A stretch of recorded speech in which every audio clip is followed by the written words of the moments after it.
お探しの方はこちらですね。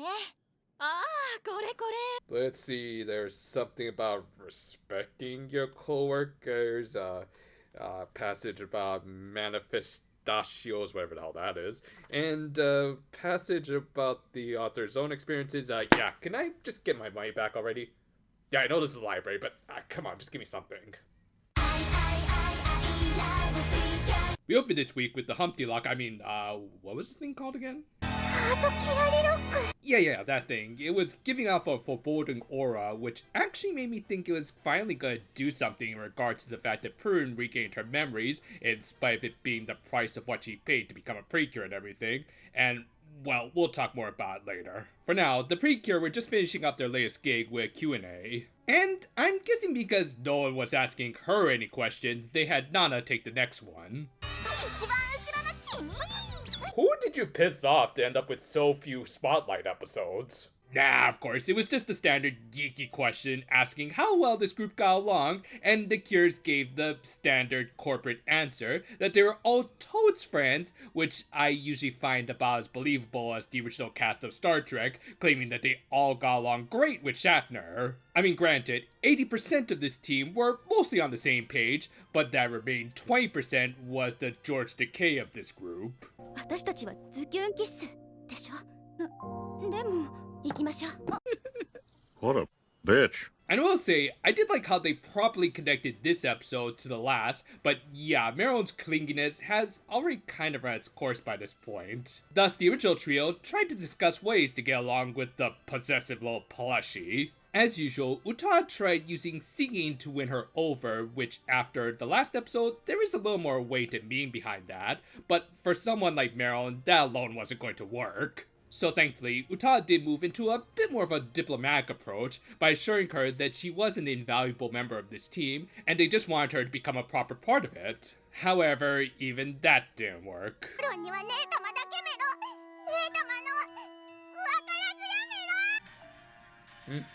Sorry, I was getting tired of waiting for this character to become actually likable. Like, I think my biggest issue with this character, beyond just how repetitive her being clingy to Prune has gotten, is just how they've focused on making her sympathetic rather than likable, and those are two different things. I mean, sure, sympathy can be a component of making a character more likable, but without more proper build-up, like the character taking proper steps to becoming a better person, then those sympathy points will eventually just become null and void. The most selfless thing Meroron has done in the show so far was lead Prune to the Kianin lock so that they could become Precure and sacrificing something important of hers. And from there, Prune has done most of the actual Precure work, like saving everyone along with Uta, while Meroron was just kind of tagging along and didn't seem interested in saving anyone other than the fact that her sissy was trying to save them. Now granted, there does seem to be a legit reason why she can't get along with the other Cures that we will see at the end of the episode and everything. It's just that when so much of her character revolves just around Prune, it does end up making her one note and just not all that endearing. Anyway, the Cures tried to figure out what Meron's issues were, which started with them learning how she originally came to refer to Prune as her sissy, which I honestly don't remember if they clarified this previously, but it's probably worth mentioning here anyway. The main takeaway from this discussion was figuring out that Meroron had likely gone to the library to clear her head, which it was also the one place that she actively did want to take Prune with her to.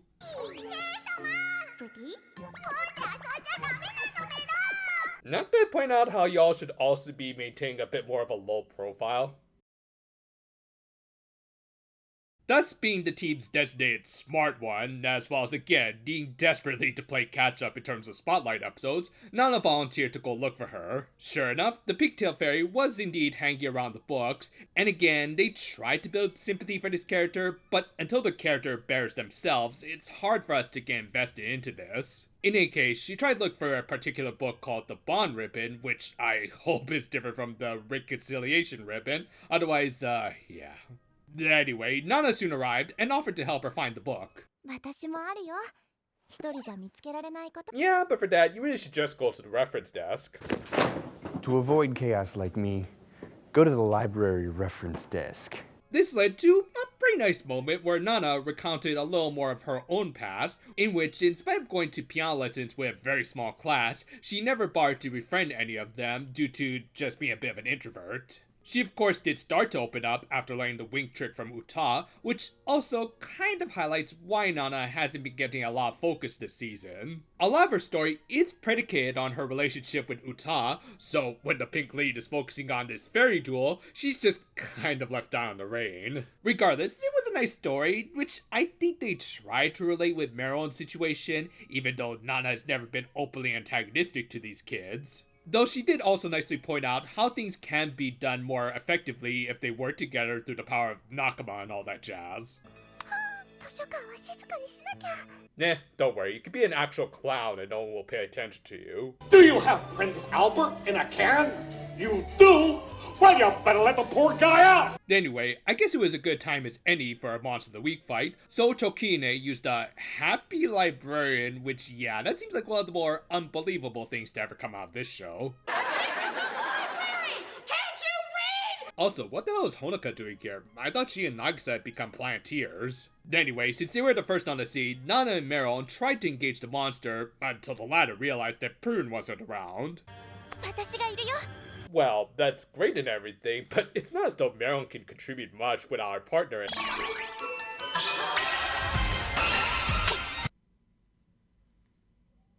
Huh?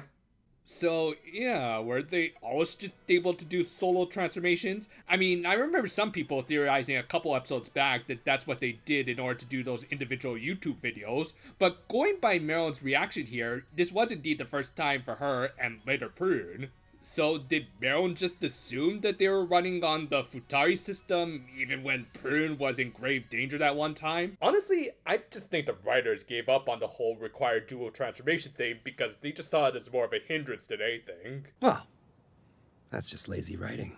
It would also explain why these solo transformations are really just them cropping out the other cure. Ironically, I would say I actually kind of like these transformations a little more when they're not as busy, so there's that I guess. But yeah, while I can't say I really dislike this change or anything, I'm also left scratching my head saying, really, we're just kind of dropping this plot point with no real fanfare or anything? Like, I almost thought they were going to tie it into Meroron getting closer to Nana, but then Prune did her transformation with no real issues. Barely an inconvenience. You see what I mean when I say Yoichi Kato might not have been the best head writer for this series, especially when he just kind of doesn't seem to have everything planned out right. Anyway, we got a fight this week with some better than usual animation. I mean, it was not quite on the level of last week's Sakuga Fest, but at least they made books look like legitimate weapons. And in the end, Zukyun Kiss took the finishing blow after a cute little Yuri-ish exchange. ズキュンキスディスティニー Kaboom! Yes, Rico. Kaboom. With that, they saved the librarian, who they then immediately had check out a book for them. Again, can she really be all that happy when people are interrupting her naps like this? Anyway, Meroron finally started to come around to becoming friends with everyone, until the Kyain Lock showed its true colors and said nope to that. But yeah, I guess Meroron's sacrifice was the ability to befriend people beside Prune, which I have a couple of things to ask. One, was that really the most valuable thing to her, considering that she was always antagonistic to the idea of getting closer to Precure? And two, why is the lock acting up now, even though Prune got back her memories that she was supposed to give up? Hopefully they'll clarify the stuff next week, because this was at least an intriguing cliffhanger to end the episode on, with Meroron getting her heart and everything locked away. But yeah, overall, this is a pretty good episode, mostly for Nana. As I said, I'm just kind of desperate for any sort of development for the Forgotten Blue, and her backstory did at least thematically match up nicely with Meroron's stuff. Though, on that note, and while we will try to hold off on final judgments until at least next week, I will say the Zukyun Kiss stuff is flimsy to say the least.